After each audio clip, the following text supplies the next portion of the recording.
It is a Michigan Wednesday here at the Voice of College Football, and we're just about 10 days away from the Mason Blue being on the field in the season opener. Can't wait for that. Almost game week, folks. We got Tanner Wooten here to talk up some Michigan football with us this week. We appreciate Tanner being here. Leave those comments and questions there in the live chat. As always, you know what the drill is.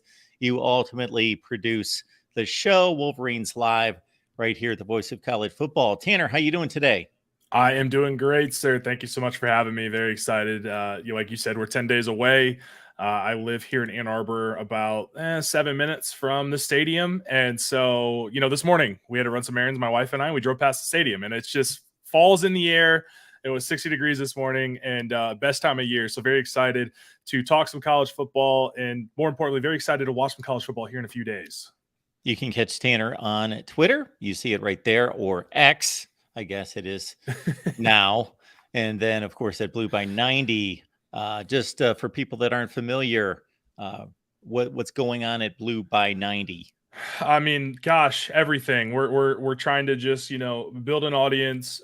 We have a fantastic team of writers, led by our managing editor CJ Magnum, who is fantastic. Guy's just an absolute workhorse, doing fantastic things for us. They're putting out new content, especially as we get closer to the season. We have our own podcast on our Blue by 90 YouTube page, Spotify, Apple, all the different podcasts platforms. And myself and my colleague Justin Rowe were just on Bleacher Report yesterday on Tuesday the 22nd. So a lot of very exciting things, a lot to talk about when it comes to Michigan, and we're just really soaking it all in as we get close to the season, and just having a lot of fun with it. So, of course, Justin Rowe has appeared here at the Voice of College Football a ton of times, and we appreciate Justin. He's done a great job for us, breaking things down for a long, long time, and led us to Tanner as well. So let's get it on with, unfortunately, some off-the-field news.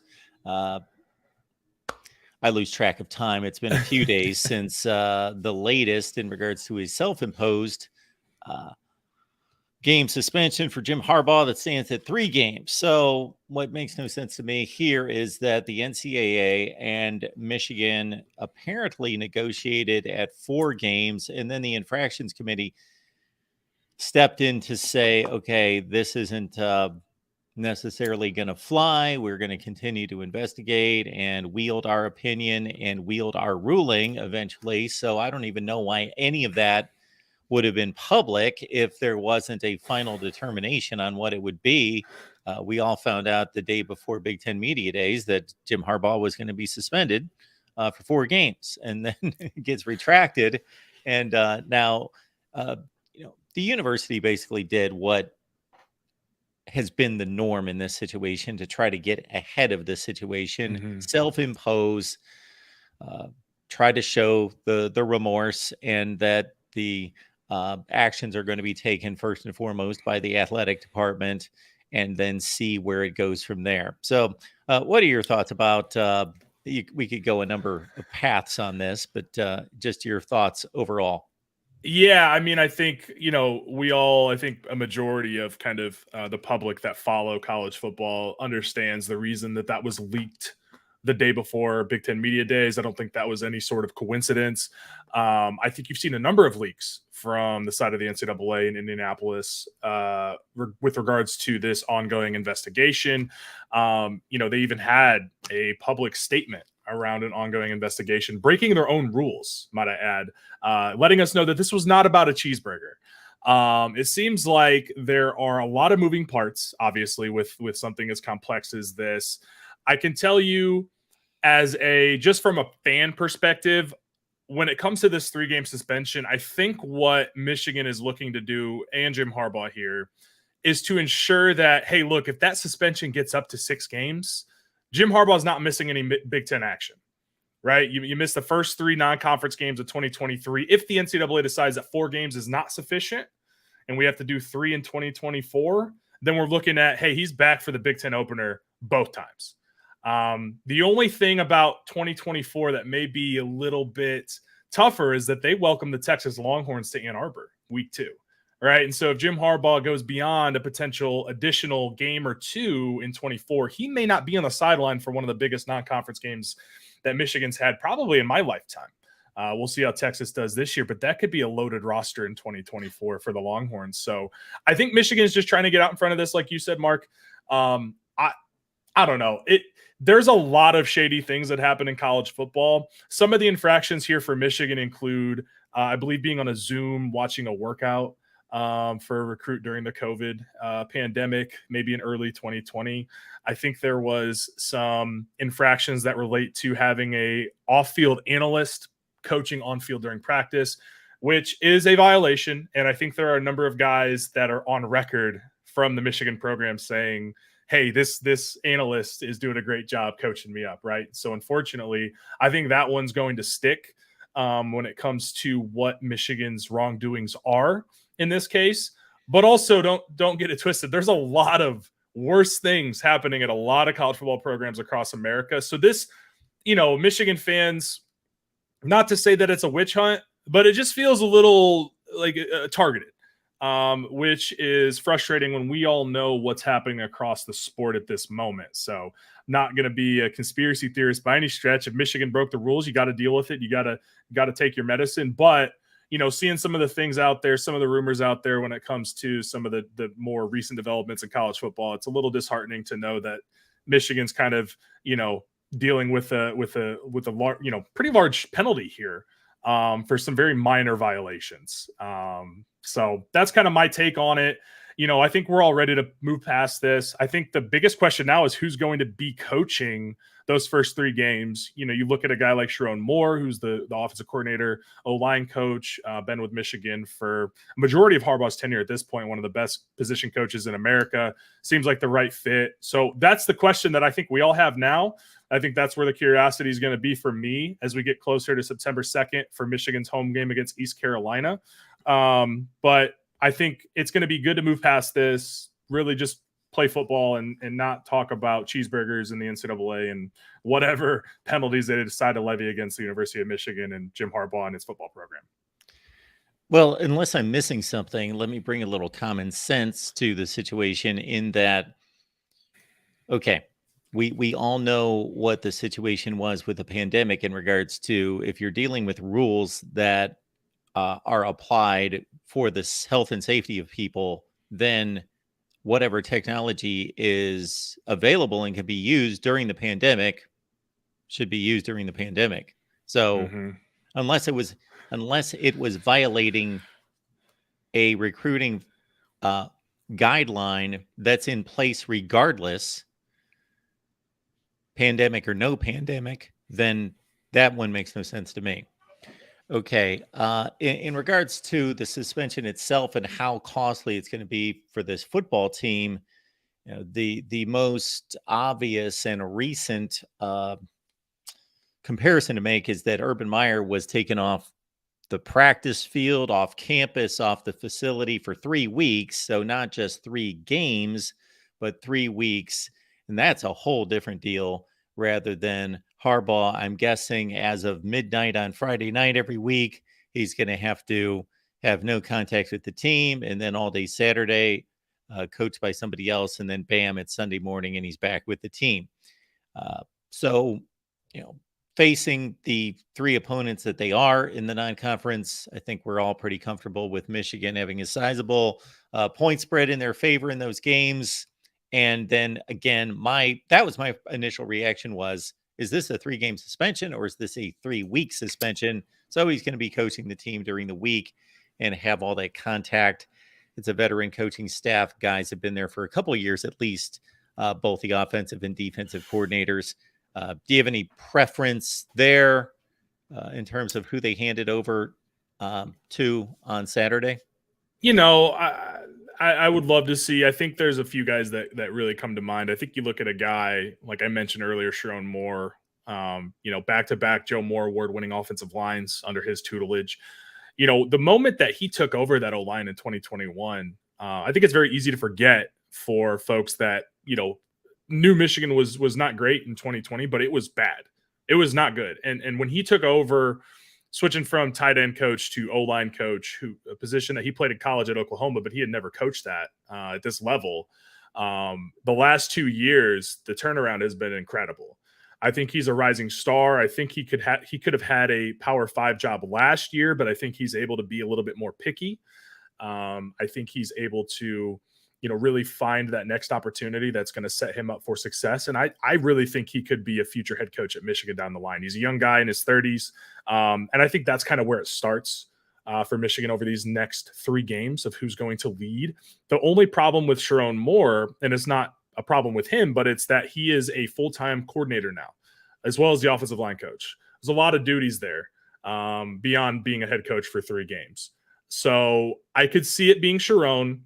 I think you look at Jim Harbaugh's son, who's been, a lot of folks cried about nepotism when he joined the staff with Jim Harbaugh's first staff at Michigan. But the guy's an ace recruiter.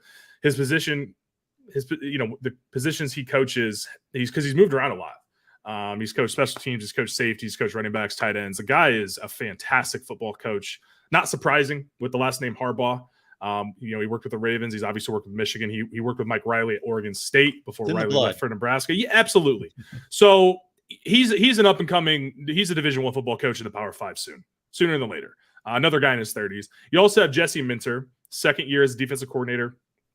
A guy that was at Georgia State, was at Vanderbilt, was the replacement for Mike McDonald in 21 coming into 22. And his defense last year, outside of the TCU game, was phenomenal. They held Ohio State to 3 points in that second half in Columbus. That was a big reason that they won that game, was because that defense got off the field and gave Michigan's offense an opportunity to score and drain the clock. So I could see any of those 3 being the guy for these 3 weeks. I could also see Michigan being a little unconventional, maybe giving each guy one shot, right? ECU Sharon, UNLV is Jay, Bowling Green is Minter. Now, for continuity's sake, I don't know if I love that, but I can see, Jim Harbaugh thinks outside the box. He's not a normal guy, and he does a lot of things, and he walks to the beat of his own drum, for better or for worse. And fortunately for Michigan, that's been pretty good results in his tenure. So I could certainly see a scenario where maybe there's a mix of guys, handling these duties and just giving them a taste of what it's like to be a head coach on a game day in the big house. But I think regardless, they're in very good hands. And like you said, it's a very, very weak non-conference. We've all heard about it. Michigan canceled the series, the home and home with UCLA, causing these last 2 years to have really weak non-conference schedules. So definitely going to be fine. Probably still going to win each game by 30 to 40 points. I mean, this roster is just so talented. It's absolutely loaded. Number 2 team in the country for a reason. So I don't think there's any reason for concern. I think it's just more intrigue, like we've talked about, is who is it going to be and how will they fare? We've got Tanner Wooten here from Blue by 90. Head on over to blueby90.com. Check out Tanner's work there and the rest of the crew there at Blue by 90. Talking up Michigan football. We're 10 days away from the kickoff against East Carolina. The Pirates actually gave NC State a scare in their opener last year, so who knows if there's something there. But Michigan's a solid 36-point favorite the last I checked. Yeah, I believe that's the line. And yeah, ECU has always been a really great G5 program. No question about it. They had some great teams under Ruffin McNeil. Like you said, they gave North Carolina State a scare when North Carolina State was having some real hype coming into 22. So, but they lose a lot of production, lose their starting quarterback. I believe they lose their running back, their wide receiver 1 and 2. So ECU is a great program. Always been a fan of the Pirates. Love their atmosphere, their logo, the colors, their uniforms, all of it. It's just going to be tough sledding in the big house here in about a week and a half for them, breaking in new starters at a lot of key positions. Tanner, I don't know if there's been a time, and you can correct me on this, that Michigan's gone into a season with this much stability and these few of questions. So I look on both sides of the ball, and really I'm looking at a second, third cornerback position. How are they going to find the right guys that are going to have to match up in 4 and 5 wide receiver sets? And who are those guys going to be? Not that they don't have the guys, but who are they going to be and in what order? And are they going to play well against the elite wide receivers in the league? Other than that, there's some discussion about distribution of carries between Blake Corum and Donovan Edwards, but it's most likely the best running back duo in the country. So no questions there. The backup quarterback, a question. The most important guy on the field. If something happens, if nothing happens, then he's the least important guy in the roster. So that all depends, but that's pretty much all I've got in regards to question marks on this team. To answer your initial question, so I'm 28 years old. So I was born in 95. I don't remember 97, but I know going into that year, they had lost 4 games back to back. And Lloyd Carr's going into his 3rd year after the dismissal of Gary Moeller. And, there was really no significant hype around that team. Turns out to be one of the best teams in Michigan history, with Charles Woodson on the roster. Tom Brady's on that roster as a backup. I mean, just absolutely loaded from a talent perspective. But as far as I can remember, this is the best team that Michigan has coming into a season, probably in my lifetime. The AP voters obviously agree with that, ranking them number 2. I think going into 2007, we thought that there was stability, and we saw that there were a lot of cracks in the armor, obviously, losing to Appalachian State, which is still a painful memory for me. But yeah, I mean, you talk about the second corner, obviously Will Johnson, freshman All-American. I think PFF had him rated as their highest corner in man coverage last year of all players. And so coming in, probably looked at as maybe first, second, or third best corner in the country. I think would be a top 10 pick in the 2024 NFL draft if he wasn't a sophomore. Beyond him, you have Mike Sainristil, who was a converted receiver last year, played the nickel corner spot. Fantastic football player. I mean, to be able to switch from receiver to corner in one offseason, and I mean, they don't win against Ohio State last year without him. I mean, he made some big-time plays all season long, but especially in that Ohio State game, had a huge pass breakup on Cade Stover in the end zone that forced Ohio State to kick a field goal. So beyond him, they bring in Josh Wallace, a grad transfer from UMass, who all reports say is a sponge. He's soaking everything in. Very similar to Olu Oluwatimi coming in last year as a center from Virginia. Obviously different positions, but just the way that they carry themselves as a leader, even though they just got on campus. I've heard nothing but great things about Josh Wallace. There's a true freshman, Jair Hill, who flashed in the spring game. He was an early enrollee. So he's a guy, top 150 recruit, big time 4-star, a lot of offers, a lot of schools wanted him to commit last December and ultimately picked Michigan. He's a guy who's going to get a lot of run. Amarion Walker is coming into his 2nd year in the program, 6'4", 200 pounds, freak athlete. They're trying to teach him the corner position, right? And so it's going to be something where he's a little banged up right now too. I think he's got a soft tissue injury of some sort of muscle issue at the moment. That's, it's fall camp. Guys get hurt. Guys get dinged. But all the measurables are there. It's just, can they teach him to be a cornerback, right? And there's a lot of other guys. Jade McBurrows is a guy that's had a lot of hype. He unfortunately tore his ACL, I believe, in the lead up to the Orange Bowl against Georgia in those practices. So last year he was not fully healthy. But yeah, that second corner spot's the only real concern that I have outside of any sort of injury. Obviously, injuries can derail a position group, but there's really nowhere that I see on this Michigan team that has me concerned with regards to depth or talent. You look at this offensive line, there are 8 guys who have a combined 151 starts in Power 5 football. I know we're dealing with COVID and the transfer portal, but I'd be hard pressed to see any other school that's got that level of experience on an offensive line. So you look at the defensive line, you've got Mason Graham coming into his sophomore year. Chris Jenkins, I think, will be a first-round pick at the 5 tech. His dad played in the NFL for a decade for the Panthers. And it's really, when we have these conversations, whether it's on your show or on any show that we do, it's almost like I feel like a homer because I'm sitting here just gassing every single position group. But it is hard not to be excited and encouraged about the level of talent, the level of experience, and the level of depth at every position on the field. I think that cornerback 2 spot is the only area where you're like, maybe there's an issue there.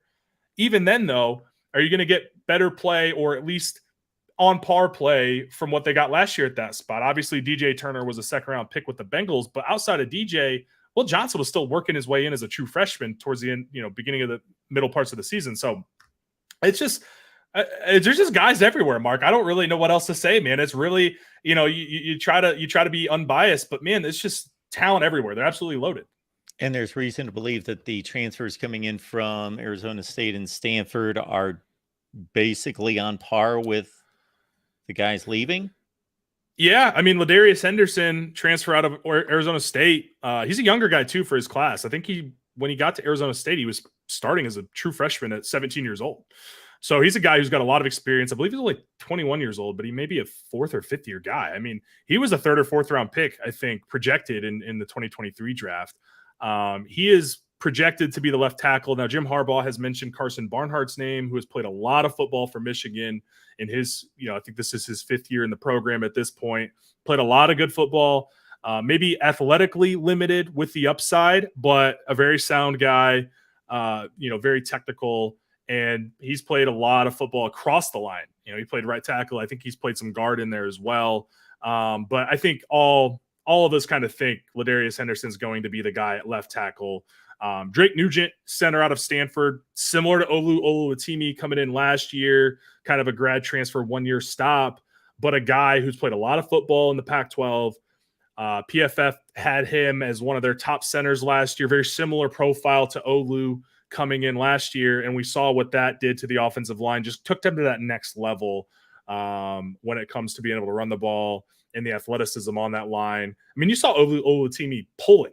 You don't always see a center pulling. Like, you got to be a special kind of player to be able to pull from that position. So, and then Miles Hinton, his brother Chris Hinton played at Michigan from 2019 to 2021.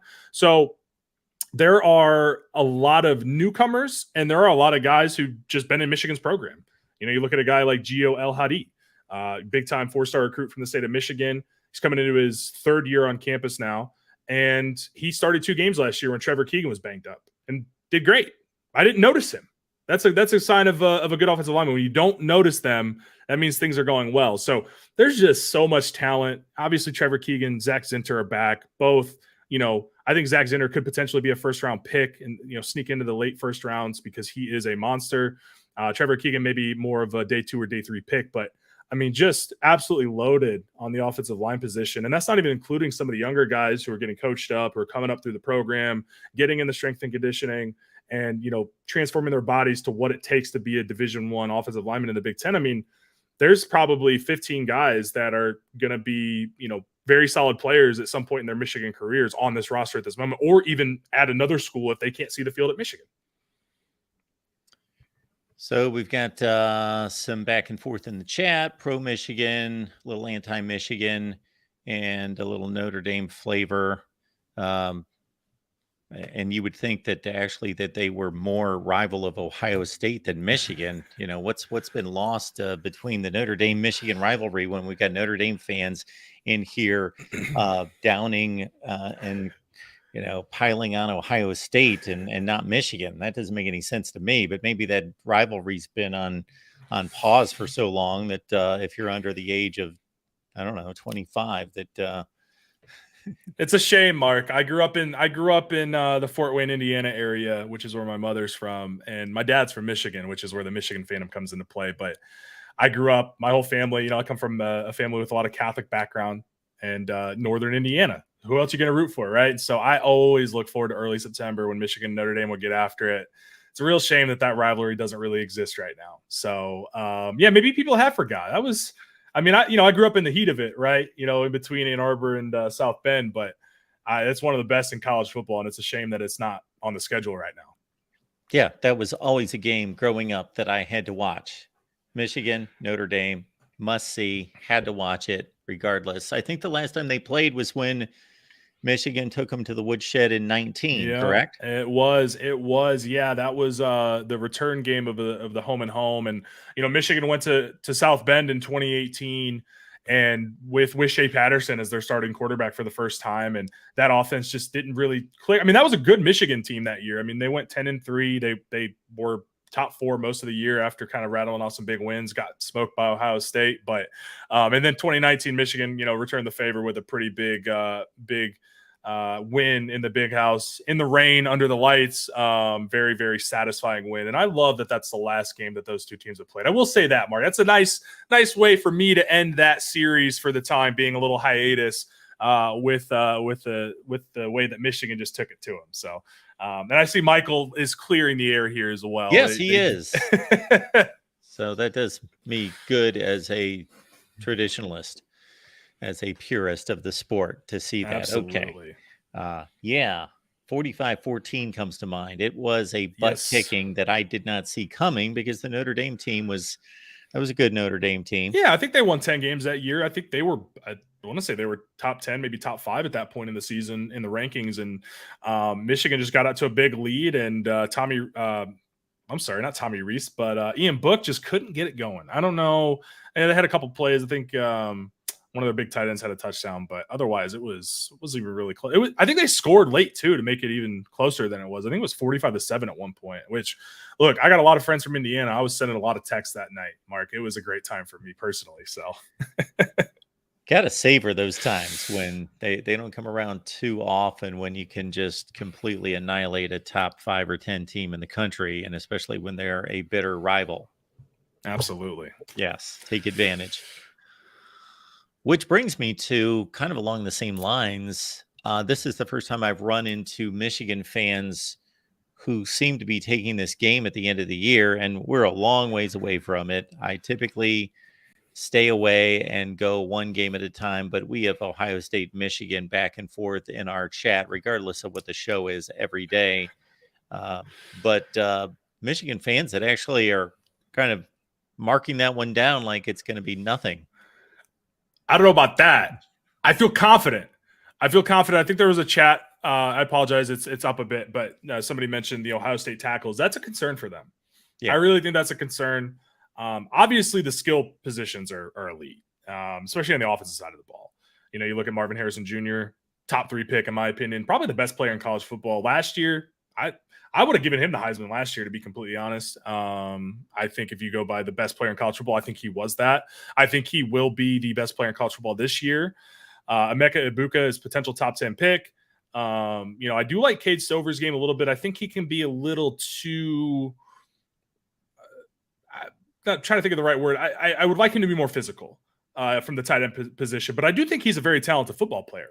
But I will say that offensive line and that defensive line is what would give me pause if I were an Ohio State fan, especially when you've watched the last 2 years what has happened in the Big House and in Columbus when it comes to, can you stop the run? Michigan did a pretty great job in both years of slowing down that rushing game. Obviously, with the arm of CJ Stroud, you're not going to run the ball all the time. But when they did, they didn't, they had some success in 22, but kind of got away from it and put the ball in Stroud's hands. And, I think when it comes to that game, and I think it's always been this way, no matter how many great skill positions and how many great quarterbacks you have, is really going to come down to the line of scrimmage. And I think Michigan has built itself into a team that, Ohio State fans may hate this, but Michigan can kind of bully them right now up front. We just talked about Michigan's O-line. I think Michigan's D-line is going to be really, really good again. I've already mentioned some names, but again, Chris Jenkins is a monster. I think he could be even better than Mozzie Smith, who was just a first-round pick 4 months ago to the Dallas Cowboys. I think you look at Mason Graham, who I love, by the way, Mark, I love defensive tackles and just any linemen on either side of the ball that were great wrestlers. Mason Graham is a fantastic wrestler in the state of California. One of my favorite Michigan players of all time was Mike Martin, number 68. Sure. I wore number 68 because he was just a monster when I played, and the state champion wrestler in the state of Michigan. Mason Graham will be, I think, a first-round pick in 2025. I think he's that level of talent. And I just feel like that game is going to be tough no matter what anyone wants to say, right? And both these teams, I'll tell you what, Ohio State, the last 2 years, I guarantee they're pissed off, right? But do you have the guys up front that can handle what Michigan's bringing to the table on the offensive line and on the defensive line in that front seven that they've got? I don't know. Like, when I look at those offensive tackles at Ohio State, they're starting to transfer from San Diego State, who is not highly graded by Pro Football Focus. And that's not gospel to me, but I think it paints a picture of what a player's overall ability is. And I believe their right tackle is going to be Josh Fryer, who played against Michigan last year at guard due to an injury and was not great. So if I'm an Ohio State fan, That's the main concern that I have is in the trenches. Can you hang? Because look, I'll give you 10 for 120 for Marvin. That's all day going to happen, right? Even against Will Johnson, that's going to be a battle of a matchup, by the way. I'm not saying it's going to be easy. I need to see more from Ohio State this year. And that's been probably one of the first times in my life I've ever had to say that line. But I really do need to see, hey, are they tough? Are they physical? Can they withstand what Michigan's bringing to the table? There's, you talk about Big Ten football. Michigan has taken that to an extreme. I mean, this is really what Jim Harbaugh was successful with at Stanford, right? Big O lines, great run game, efficient quarterback. Whatever you want to say about JJ McCarthy, guy didn't turn the ball over much, made mostly the right decision with the ball. And that's a recipe to win on the road and at home. And obviously they got to come to Ann Arbor this year. So it's going to be a battle. It is going to be a battle. It is always a battle. But I just think Michigan's got too much up front for Ohio State to deal with. I just haven't seen it. I just have not seen it from those 5 stars on that defensive line for Ohio State to show me that they can stop the run. And that was going to be my next comment about the Ohio State defensive line should be a wrecking crew. They should be. And they are on occasion, but they aren't consistently. It has not happened. Real quick, Mark, looks like Daniel said only Michigan players improve and get better, I guess. Look, I'm not saying Ohio State players are not going to get better. And I'm not saying only Michigan players are going to get better. But I watched Teron Vincent, who was a former 5-star stud that I wanted at Michigan, do nothing. He went undrafted. I watched Zach Harrison, 5-star, top 15 player in the country. Sure. I don't remember his name called once. All I heard from the Penn State game to the Michigan-Ohio State game when JTT had a monster game. Absolutely. Guy's got all the talent in the world. I need to see it on the field, man. Like, I need to see Jack Sawyer, top 5 player in the country. I need to see these guys perform at that level before I'm going to crown them. That's just as simple as that, man. I mean, that's a bit of a ridiculous statement made in the chat there, because I get it. You can cherry pick individuals, but how is the most successful team in the conference in the NFL draft not developing players? No, 100%. They do. They 100% do. You look at NFL roster. I mean, you could probably build an Ohio State team with their NFL players. But I just, on that defensive line, and I know Larry Johnson has been a legend, but if you look outside of the Bosa's and Chase Young, there hasn't been a ton of development there. I mean, Zach Harrison should have been a first-round pick with those measurables, and he wasn't, right? And that's a concern if I'm an Ohio State fan that I would have. Yeah, I do think that there's a defensive line that's underachieving, but man, I would go more to the offensive front, and I would go to the secondary if I'm Ohio State and concerned about the entire season, not just the Michigan game. Shoot, they got to get through Penn State, they got to get through Notre Dame, Wisconsin on the road, a number of tests before it comes down to Michigan. So I got to tell you, I haven't made a pick on this race.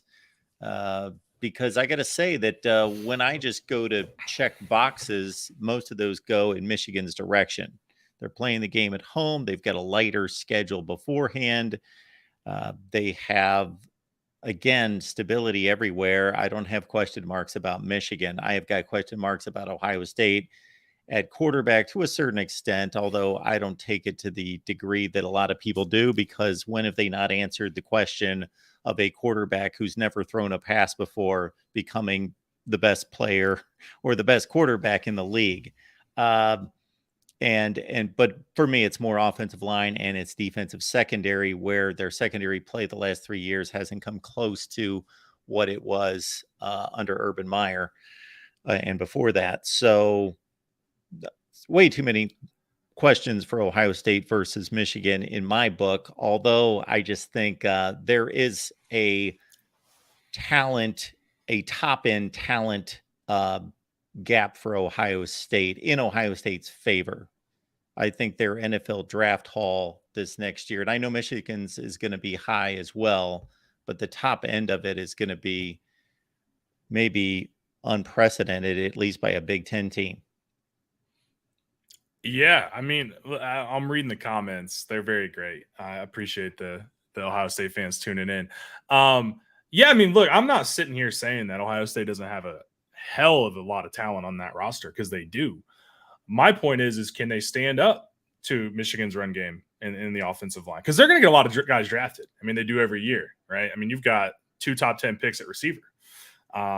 You've got a potential first-round pick in Travion Henderson, who was banged up last year, and I think is a very good running back. So, I think my point here is just that I need to see Ohio State's ability to stop Michigan running the ball, because they haven't the last 2 years. So Ohio State fans, I'm sorry. I didn't mean to make y'all feel a certain type of way, but I just feel that when you look at this game, it's going to be one in the trenches, right? And you have all the 5 stars in the world. Can they get down and dirty? Can they stop the run? That's the question that I got. Can you answer that question for me? No, we won't know until November 26th. But like you said, Mark, that Penn State game is going to be a great barometer. And the Buckeyes got them at home. I will say this. I would take Ohio State over Penn State. I know Penn State's getting a lot of love right now, but another team breaking in a first-team quarterback. Next. Yeah, I mean, breaking another first-year quarterback, first-year starter. Not everyone's going to be C.J. Stroud, right? Not everyone's going to be Justin Fields. Not everyone's going to be Dwayne Haskins. I mean, goodness gracious. If you want some kudos, Buckeyes, your quarterbacks have been unbelievable the last half decade.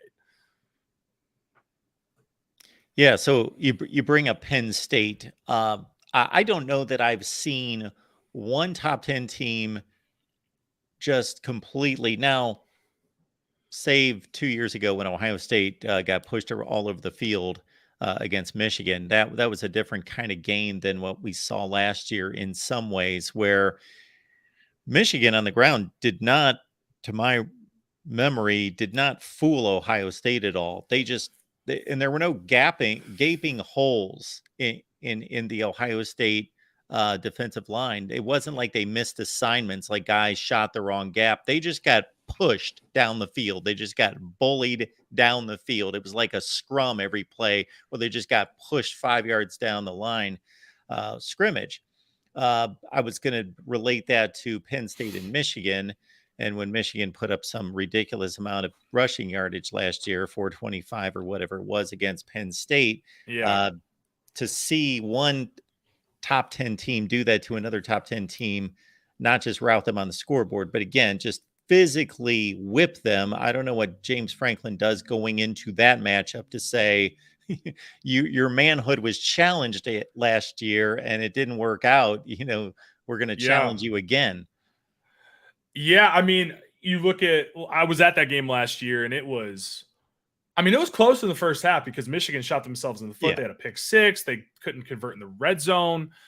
They'd get down to the 10-yard line, and they just would try to power through, and it just wasn't working. They had one busted defensive play in Sean Clifford. Yeah, Sean Clifford. Yeah, I thought I thought it was a tackle for loss in the stadium, and then here comes Sean Clifford pulling out with the ball, and I'm just with my hands on my head like, what's going on? But in that second half, kind of the whole story of last year for Michigan was, hey, second half team, and you get enough blows on a guy. In that front seven of the other team, eventually something's going to crack. And that's kind of what happened against Penn State. My question for Penn State, look, they're going to win 10 games. They're clearly, in the upper echelon of the Big Ten, they're going to have a lot of success, but it all comes down to Michigan, Ohio State, just like it did last year, 11-2. Those are the 2 losses. My question for Penn State, and if the Penn State fans that are in here, if they want to correct me, I just don't think they have guys up front that can play a true nose tackle position or kind of in that similar build of a big, 1 tech or a 3 tech. I don't think they have those guys that can hang with Michigan's offensive line. I just don't think they have the beef to compete with Michigan. Now, look, that's going to be a tough game. That's probably that's definitely the game that I'm probably most nervous for outside of Ohio State, because I just am a nervous wreck for that game no matter what. But going to Happy Valley, it's at noon. It's not at night. It's not a whiteout. So Michigan dodged a bullet there. But that's going to be a tough environment. They want that game. But do you have the beef in the interior defensive line to hang with Zach Sinter and Trevor Keegan and Drake Nugent if he's the starting center? Like, do you have that? Because that last year was really, along with J.J. McCarthy being a threat in the run game, is what kind of let the dam collapse. And just, I think Michigan had back-to-back plays from scrimmage that were like 60-yard touchdowns, one by Core and one by Edwards. And then they both added another touchdown throughout the game. So they both had, I think, over 180 yards, close to 200 each, 2 touchdowns. Do you have the guys up front to compete with what Michigan has coming back at offensive line. I don't know. Tanner, did you see this? Somebody DM'd me Dave Wannstedt's top 5 defensive lines in the Big Ten. I don't agree with this at all. Michigan 5, Ohio State 4, Iowa 3, Illinois 2, Penn State number 1. I mean, Penn State's got some guys on the edge. Sure. They got some pass rushers. Look, I'm always going to have just an intrinsic bias as a Michigan. I mean, look at my hat. Come on. But that is awesome that you say that, Tanner. Not to interrupt, I'm sorry, but we have this conversation all the time on my channel because I display myself as somebody who tries to be unbiased, but I underline that I filter it. I do everything I can, but nobody that's got blood running through their veins can be unbiased. It's impossible. It is tough. You can be really close, but it's impossible. We're emotional. We're human beings. Yeah. So it is tough, but I mean, look, Penn State has some guys on the edge, man. I will give you that. And look, Ohio State's got a ton of talent. They got a ton of talent on that D line.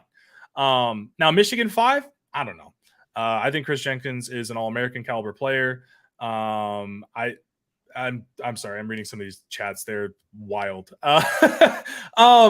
But no, I mean, look, I think you could make an argument. But again, my question is, do you have the 300-pounders in the depth? I just saw that their Old Dominion transfer coming into Penn State this year, I think is out for the season, which is, I think, a blow. He's going to be a rotational guy. I can't remember his name.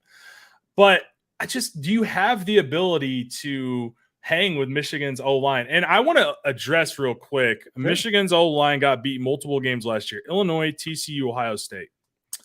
So the Illinois game where Blake Corum tore his meniscus, where they were driving and he had 150 yards. Okay. Yeah. Donovan Edwards was also out of that game, by the way, with an injury. He broke his thumb against Nebraska the week before.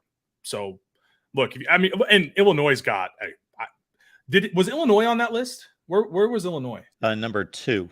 Okay, good.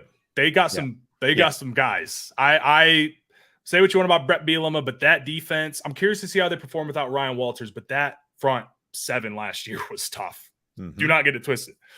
There was a reason they brought, I think, 2 defensive linemen and a linebacker to Big Ten Media Days. Yes, they off Zerjon. Yeah. Yes. TCU. Yeah, I mean, no Corum. Edwards had a big play in the first, I think he had a 60-yarder the first play of the game. I was at that game. I was having a little bit of fun with the TCU fans, and then it was not a great time for me. But, okay, yeah, I mean, you want to say that Michigan struggled. They finally incorporated JJ in the second half there and brought it back and had some big plays. The Ohio State game, if you want to say they bottled up Michigan's run game when they had 225, or Donovan Edwards had 225 in the second half, I guess. But if you watch the game, they brought 8 they might as well have just had the whole team blitzing at that point. Yeah, sure, you're going to stop the run there, but then we saw what happened with the big pass plays if we want to say that they shut down the run game in that Ohio State-Michigan game. So I just wanted to address those. Yeah, and they didn't. No. They did for a half.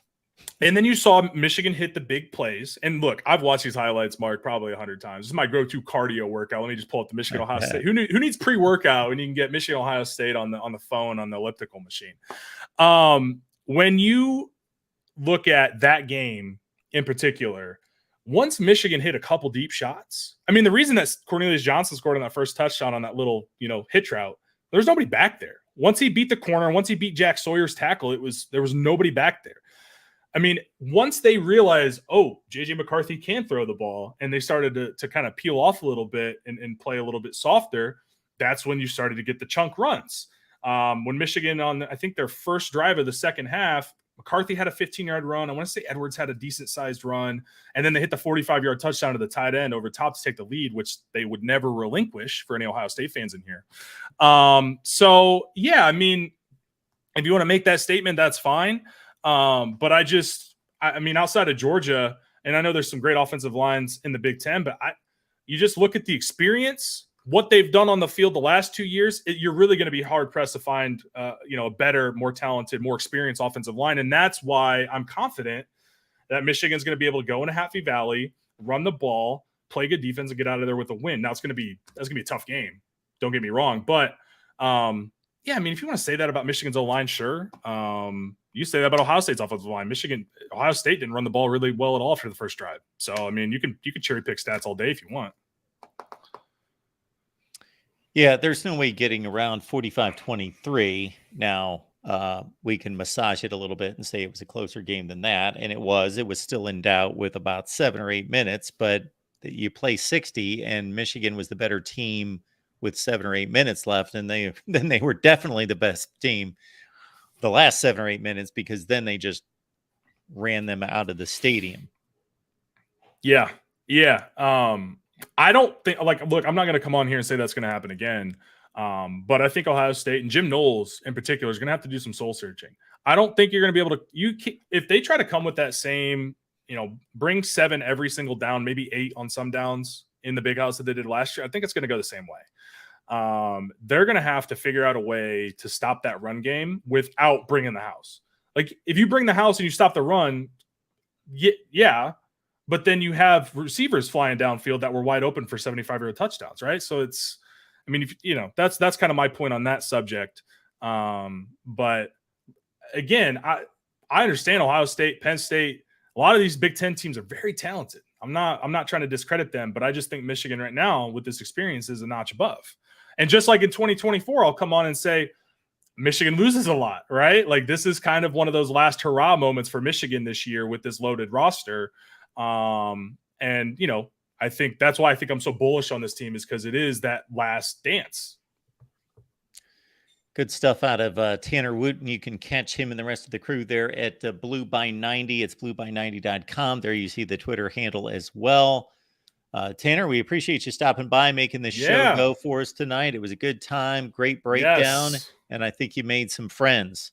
I think so. I think we, made some some lifelong friends, and very, very thankful for you having me on, Mark. Had a lot of fun, and looking forward to football season, man. We're very close. We're 3 days from the start of week 0. So happy football, everybody. Thanks for having me. Thanks for tuning in. I really appreciate it. Thank you, Tanner. Would love to have you back. Thank you, sir. Have a good day. You too.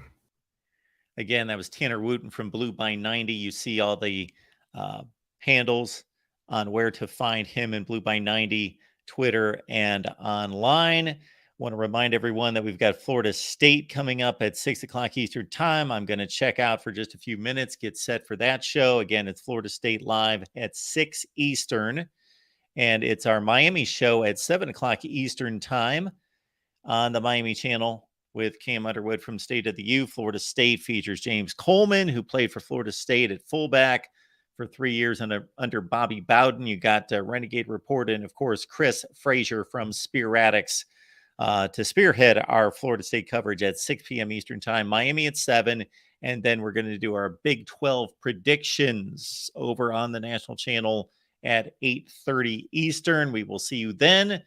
Actually, we'll see you in about 10 minutes on the Florida State channel. Appreciate you being here.